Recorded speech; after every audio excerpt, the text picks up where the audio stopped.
सोचिए, एक ऐसा समय जब समय खुद मौजूद नहीं था, ना कोई रोशनी थी, ना ही कोई सृष्टि, सिर्फ एक अनंत खामोश शून्य। लेकिन उस शून्य के अंदर भी एक चेतना थी।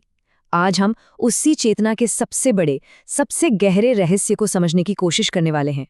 तो चलिए सीधे उस सवाल पर आते हैं जो हजारों सालों से लोगों के मन में कौंधता रहा है। भगवान शिव का जन्म आखिर हुआ कैसे? ये ऐसा सवाल है जो हमें सिर्फ एक कहानी तक नहीं, बल्कि हमारे अस्तित्व के बिल्कुल तल तक ले जाता है। लेकिन देखिए, यहीं पर एक बहुत बड़ा विरोधाभास सामने आता है। हमारे सारे धर्मग्रंथों ने अजन्मा कहते हैं, यानी वो जिसका कभी जन्म हुआ ही नहीं। तो फिर ये सवाल ही क्यों? असल में इसी पहेली में, इसी विरोधाभास में ही इसका जवाब छिपा है। और इस गुत्थी को सुलझाने के लिए हमें वक्त में पीछे जाना होगा, इतना पीछे कि जब समय बना भी नहीं था। ये कहानी है सृष्टि के आरंभ से भी पहले की। जरा कल्पना कीजिए, एक ऐसी अवस्था जब कुछ भी नहीं था, न ये ग्रह, न तारे, न ही जीवन का कोई निशान, बस एक खामोशी थी। लेकिन उस खामोशी में भी वो थे, एक शुद्ध चेतना के रूप में, जो हर जगह थी पर उसका कोई रूप नहीं था। इस रहस्य पर जो पहली रोशनी पड़ती है, वो हमें पुराणों की एक बड़ी ही दिलचस्प कथा से मिलती है। ये कहानी है एक अनंत अग्निस्तंभ की। बात तब की है जब सृष्टि का निर्माण बस हो ही रहा था। उस वक्त दो महान शक्तियों के बीच, यानी सृष्टिकर्ता ब्रह्मा और पालनकर्ता विष्णु के बीच एक बहस शुरू हो गई। और बहस का मुद्दा ये था कि इस ब्रह्मांड में सर्वोच्च कौन है, सबसे बड़ा कौन है।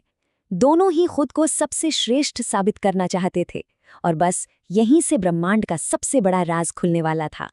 हुआ ये कि तभी उन दोनों के बीच अचानक एक विशाल, चमकता हुआ आग का खंभा प्रकट हो गया। ये इतना बड़ा था, इतना विशाल था कि न तो इसका कोई ऊपरी सिरा दिख रहा था और न ही कोई निचला छोर। ये कुछ और नहीं बल्कि स्वयं शिव की ऊर्जा का ही एक प्रकट रूप था।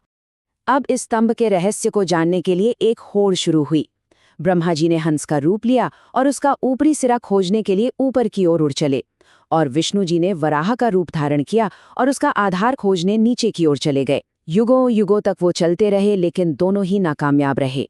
और जानते हैं, इसी पल उन दोनों को परम सत्य का एहसास हुआ कि जो चीज खुद ही अनंत है, जिसका न कोई आदि है और न ही कोई अंत, भला उसका जन्म कैसे हो सकता है। ये साफ हो गया कि शिव जन्म और मृत्यु के इस चक्र से बहुत बहुत परे हैं। तो ये तो हुई कहानी, पर चलिए अब इस कहानी से थोड़ा और गहरे उतरते हैं और इसके दार्शनिक पहलू को समझते हैं। देखिए, शिव सिर्फ एक देवता नहीं है, बल्कि वो एक पूरा ब्रह्मांडीय सिद्धांत है।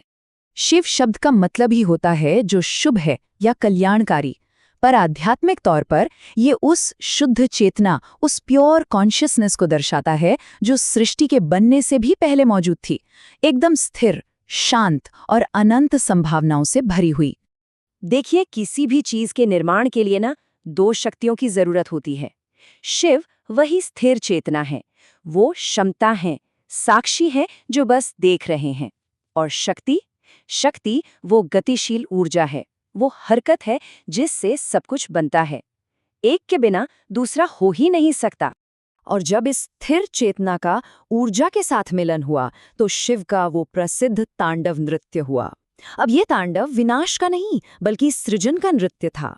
इसी महान नृत्य से वो कॉस्मिक वाइब्रेशंस, वो कंपन पैदा हुए जिनसे इस पूरे ब्रह्मांड का जन्म हुआ। अब जो बात मैं बताने वाला हूँ वो बहुत ही मजेदार है। ये जो हजारों साल पुराना ज्ञान है ना, ये आज के मॉडर्न साइंस से भी काफी हद तक जुड़ता है। चलिए देखते हैं कैसे। इन प्रतीकों को जरा गहराई से समझते हैं। तांडव की जो ऊर्जा है, वैज्ञानिक उसे आज बिग बैंग से निकलने वाली ब्रह्मांडीय ऊर्जा से जोड़कर देखते हैं।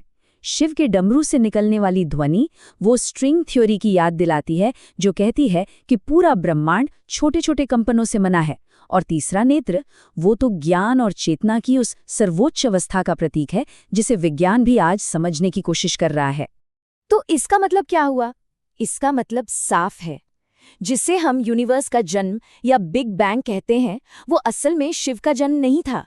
वो तो बस उस चेतना और ऊर्जा का एक प्रकटीकरण था, एक अभिव्यक्ति थी, जो असल में तो हमेशा से मौजूद थी। तो अब हम अपने इस सफर के आखिरी और सबसे गहरे पड़ाव पर आ पहुंचे हैं, वो बिंदु जहां पौराणिक कथाएं, दर्शन और विज्ञान सब एक साथ आकर एक ही परम सत्य की ओर इशारा करते हैं। ये श्लोक शिव के असली रूप को खूबसूरती से बताता है कि वो निर्वाण है, यानी मोक्ष का रूप है। वो विभु हैं, यानी कण कण में बसे हैं, और वो ब्रह्म वेद स्वरूप है, यानी परम ज्ञान खुद ही है। आखिर में ये सब एक बहुत ही ताकतवर विचार पर आकर रुकता है। ये पूछना कि शिव का जन्म कब हुआ, ये एक बेमानी सवाल है। जानते हैं ये कैसा है?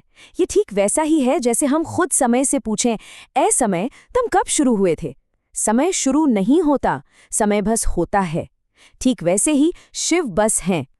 तो अंतिम निष्कर्ष ये है, शिव का जन्म नहीं हुआ, क्योंकि जन्म की जो धारणा है, इसके बनने से भी बहुत पहले वो उस अनंत चेतना के रूप में हमेशा से मौजूद थे। वो ही शुरुआत है और वो ही अंत से भी परे हैं।